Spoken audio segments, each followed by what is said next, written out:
दोस्तों नमस्कार। दोस्तों मैं ब्रजमोहन शर्मा आज के शर्मा लॉफुल प्रोग्राम में आप लोगों का स्वागत करता हूं। दोस्तों मैं आप लोगों के बीच में आता हूं और आप लोगों के लिए सुप्रीम कोर्ट के बहुत ही सराहनीय और बहुत ही महत्वपूर्ण फैसले खोज कर लाता हूं। दोस्तों जो मेरे मित्र मेरे अभी यूट्यूब चैनल से नए जुड़े हैं, प्लीज़ वो मेरी वीडियो को लाइक करें और सब्सक्राइब करें। दोस्तों आज भी मैं आप लोगों के लिए सुप्रीम कोर्ट का बहुत ही लेटेस्ट और चौंकाने वाला फैसला खोज कर लाया हूं। आप मेरी वीडियो में कंटिन्यू बने रहना, अंत तक बने रहना।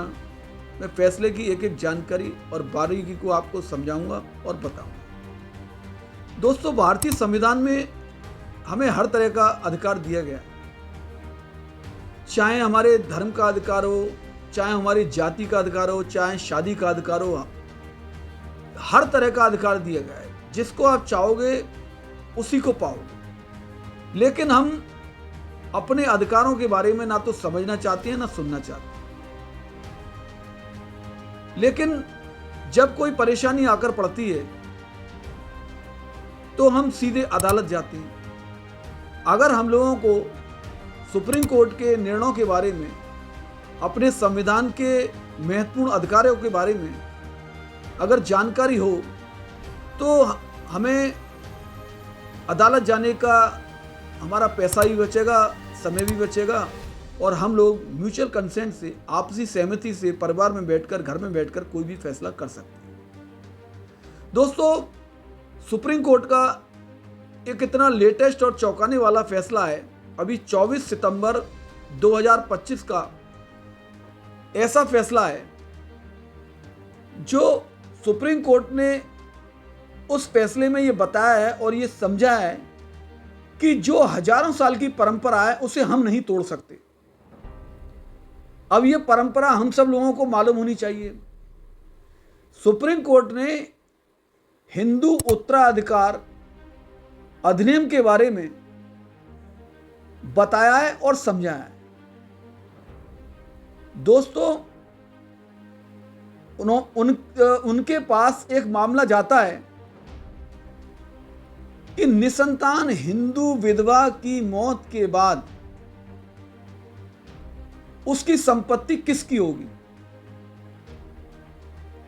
इस मामले को लेकर सुप्रीम कोर्ट ने बड़े तरीके से समझाया। सुप्रीम कोर्ट ने कहा कि हिंदू विवाह में जब कोई महिला शादी करती है तो उसका गोत्र बदल जाता है, उसे पति का गोत्र मिल जाता है और ये परंपरा हजारों वर्ष पुरानी है हमारे देश के अंदर। न्यायमूर्ति डी.वी. नागरत्ना सुप्रीम कोर्ट की इकलौती महिला जज हैं जिन्होंने इस फैसले के बारे में विस्तार से जानकारी दी। मामला था कि एक निसंतान, उसके कोई संतान नहीं थी महिला की।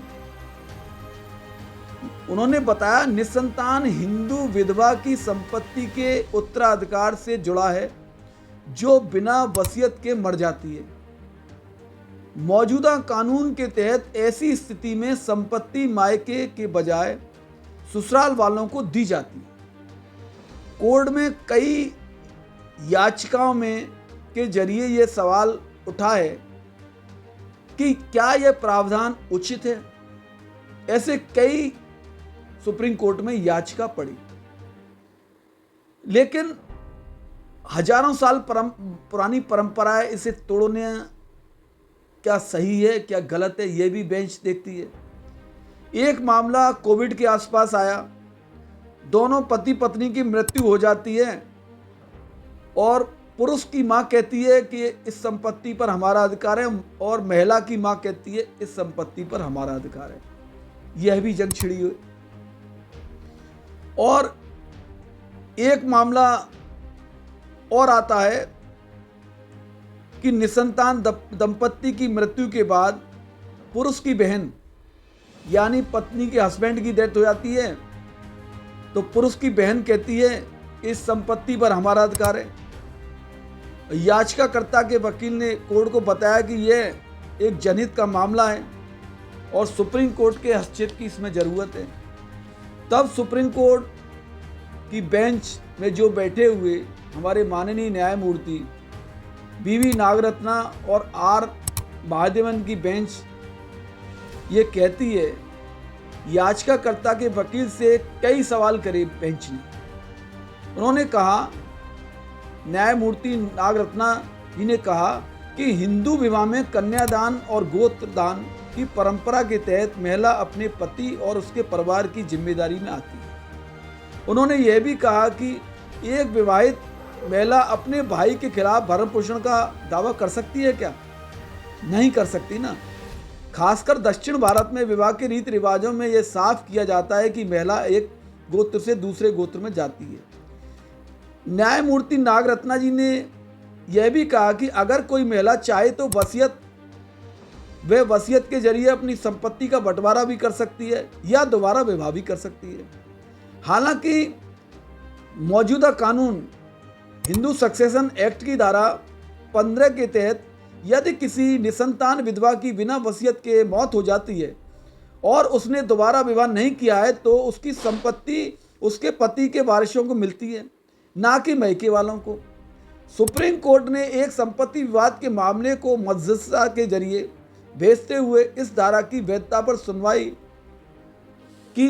उन्होंने कहा कि ये परंपरा हजारों साल पुरानी है कि अगर किसी महिला की मृत्यु हो जाती है या निसंतान महिला है, उसके कोई बच्चा नहीं है, अगर उसकी भी मृत्यु हो जाती है, उसकी संपत्ति उसके पति के परिवार वालों को मिलेगी, ना कि महिला के परिवार वालों को। मायके वालों को कुछ नहीं मिलता, ससुराल वालों को मिलता है। ये परंपरा बहुत पुरानी है। इसको सुप्रीम कोर्ट ने साफ कर दिया और स्पष्ट रूप से ये समझा दिया और बता दिया कि निसंतान हिंदू विधवा की मौत के बाद किसकी होगी संपत्ति, ये सुप्रीम कोर्ट ने स्पष्ट कर दिया। दोस्तों, अगर ये मेरी वीडियो आप लोगों को अच्छी लगी हो तो आप हमारी वीडियो को शेयर करें, लाइक करें, सब्सक्राइब करें। और अगर आपके आसपास कोई ऐसी समस्या है जिसका कानूनी रूप से वीडियो बनाकर अगर देश के सामने पेश की जाए और उस समस्या का जल्दी निदान हो सके, तो आप उस समस्या को लिखकर मेरे कमेंट्स बॉक्स में भेज सकते हैं। ये चैनल आपका है। मैं आपको भरोसा देता हूं कि आपको कानूनी रूप से सही व सत्य वीडियो बनाकर आपके और देश के सामने पेश करूंगा। धन्यवाद। जय हिंद, जय भारत।